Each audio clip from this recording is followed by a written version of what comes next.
School merger पर मचे घमासान के बीच सपा प्रमुख अखिलेश यादव ने एक नया मुद्दा उठाया। पीडीए पाठशाला, जो कि सपा की ओर से शुरू की गई कि स्कूल मर्जर से बच्चों को परेशान होने की जरूरत नहीं, क्योंकि बच्चों को दूर न जाना पड़े, इसके लिए सपा पढ़ाएगी, पाठशाला खोलेगी, नाम होगा पीडीए पाठशाला। अखिलेश यादव का राजनीतिक तौर पर इतना कहना था कि सपा के तमाम नेताओं ने मानो पूरे प्रदेश में पीडीए पाठशाला की कमान संभाल ली। जगह जगह सपा नेता बच्चों को पढ़ाने में लग गए, लेकिन उत्तर प्रदेश के भदोई में यही पीडीए पाठशाला सपा की महिला नेता के लिए मानो मुसीबत बन गई।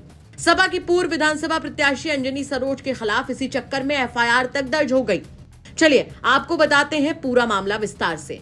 दरअसल जानकारी के मुताबिक औराई विकासखंड के सिकंदरा प्राथमिक विद्यालय में 50 से कम बच्चों के चलते स्कूल को पास के ही एक स्कूल में मर्ज कर दिया गया था। समाजवादी पार्टी ने मर्ज हुए विद्यालयों के विरोध में पीडीए पाठशाला चलाने का निर्देश कार्यकर्ताओं को दिया था। ऐसे में सपा की पूर्व विधानसभा प्रत्याशी अंजनी सरोज सिकंदरा प्राथमिक विद्यालय पहुंची। कई बच्चे इकट्ठा किए और शुरू कर दी अपनी पीडीए पाठशाला।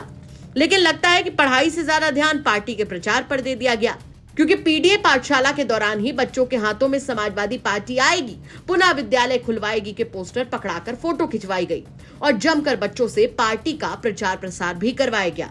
अभी ये अगर आई है अंजनी सरोज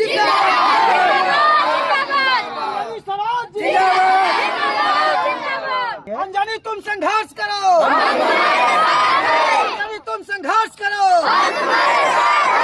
जैसे इसकी जानकारी जिलाधिकारी को मिली, मानो वैसे हड़कंप मच गया। जिलाधिकारी के निर्देश पर प्रशासनिक अधिकारियों की टीम मौके पर पहुंची और जांच शुरू कर दी।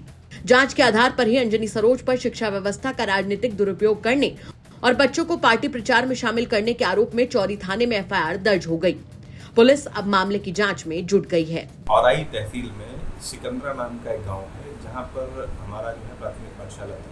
उस पाठशाला में 40 के आसपास बच्चे थे, तो उसको जो है बच्चों की पढ़ाई लिखाई अच्छे से हो सके और जो है एक ही जगह पर टीचर भी उपलब्ध हों और बच्चों को भी जो है अच्छी सुविधा मिल सके। इसके लिए जो बच्चों के अभिभावक हैं, जो पेरेंट्स हैं, उनकी जो है सहमति लेकर वो सम्मेलन कराया गया था। तो विद्यालय हमारा इस समय खाली था, उसमें जो है वर्तमान में आंगनबाड़ी संचालित थी और भविष्य में जो है वहाँ पर लाइब्रेरी की सुविधा जो है कि दिए जाने के लिए हम लोगों का की व्यवस्था है, उसका कार्य किया जाना था। विद्यालय अच्छी कंडीशन में, तो उसमें जो है ये जानकारी मुझे मिली कि कतिपय राजनीतिक व्यक्तियों द्वारा वहाँ स्कूल के बच्चों को इकट्ठा करके, जो कि यूनिफॉर्म में थे, एक पॉलिटिकल पार्टी विशेष का बैनर लगा करके उनके द्वारा जो है पॉलिटिकल बयानबाजी करेगी। मैं समझता हूँ कि बच्चों का, जो कि बहुत ही कोमल मन के होते हैं, उनको उनका इस प्रकार से राजनीतिक रूप से उपयोग करना ये उचित नहीं है और इसका संज्ञान तत्काल लिया गया और इसकी जांच कराने के लिए मेरे द्वारा सीडीओ को, एसडीएम को और जो बीएस हैं उनको मौके पर भेजा गया। तो ये बात सही पाई गई, वेरिफिकेशन हुआ। तो ये बताया गया कि बच्चों को जो है बरगला करके उनको टॉफ़ी दिलाने के बहाने से या उनको जो है पेंसिल इत्यादि का लालच लेकर उनको ले जाया गया था और वहाँ पर जो है उन व्यक्ति विशेष द्वारा इसमें अपना जो है पॉलिटिकल एजेंडा वहाँ फैलाने का कार्य किया। इस संबंध में फिर उनसे आख्या लेकर के बाकायदे बीएसए के द्वारा एक तहरीर दी गई थाने में और इसमें प्राथमिकी दर्ज कराई गई। ये स्थिति आपत्तिजनक पाई गई, उसमें जो है जो कार्रवाई हो सकती है कार्रवाई कराई। वहाँ के प्रिंसिपल के लिए भी कुछ किया गया है? वहाँ पर जो स्टाफ है, जो प्रधानाचार्य तो खैर उस विद्यालय में नहीं, वो तो जहाँ शिफ्ट हो गया वहाँ चले गए, लेकिन वो विद्यालय जो है वहाँ के एबीएसए की कस्टडी में था, उनके पास शहरी थे।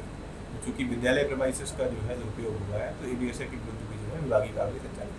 क्या सर ये भी संज्ञान में आया है कि जो बच्चे थे वो चूँकि यूनिफॉर्म में थे, तो क्या वो स्कूल से लौट रहे थे, उनको रोका गया? किस तरह से ये प्रोग्राम? जो जानकारी मिली है वो विद्यालय जहाँ पर उनको भेजा रखा गया है, तो वहाँ से अपना लौट रहे थे और वहीं पर जो है उनको लालच इत्यादि दे करके उनको जो है वहाँ पे डाइवर्ट किया गया। ये बात जो है आपत्तिजनक है। गौरतलब है कि अंजनी सरोज भदोई जिले के औराई विधानसभा में 2022 विधानसभा चुनाव में समाजवादी पार्टी की प्रत्याशी रही थी। चुनाव में वो मामूली अंतर से भाजपा के विधायक दीनानाथ भास्कर से हार गई थी।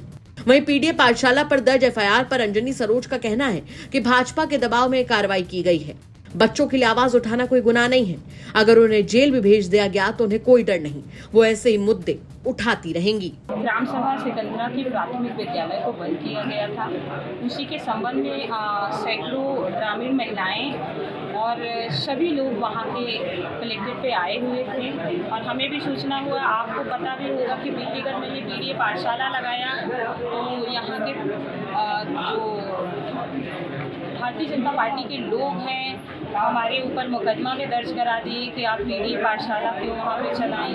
कहीं ना कहीं भाजपा सरकार बच्चों की शिक्षा के लिए शिक्षा को हनन कर रही है और इनकी आवाज़ दबाने की कोशिश कर रही है। और हमारे समाजवादी पार्टी कार्यालय लखनऊ से निर्देश आया है कि पूरे प्रदेश में जहाँ भी स्कूलें बंद किया जा रहा है वहाँ आप लोग पीडीए पाठशाला चलाइए ताकि हमारे बच्चे पढ़ने लिखने से अशिक्षित ना रह जाएं। इसीलिए मैंने पीडीए पाठशाला भी वहाँ पे चलाया था, जो कि बीतेगत अभी पिछले दिनों मेरे खिलाफ एफआईआर भी यहाँ के जो विधायक हैं, विधायक के मिली भगत से हमारे ऊपर एफआईआर किया गया है। लेकिन मैं कहूँगी कि मुझे जेल जाने से कोई डर नहीं है। मैं अपने बच्चों की शिक्षा के लिए उनकी आवाज़ को बुलंद करती रहूँगी और उनके हक और अधिकार की लड़ाई लड़ती रहूँगी, हक दिलाते। फिलहाल पीडीए पाठशाला के चलते एफआईआर का मामला कहीं से भी थमता नजर नहीं आ रहा है। देखना होगा कि मामले में अभी आगे क्या कुछ होना बाकी है।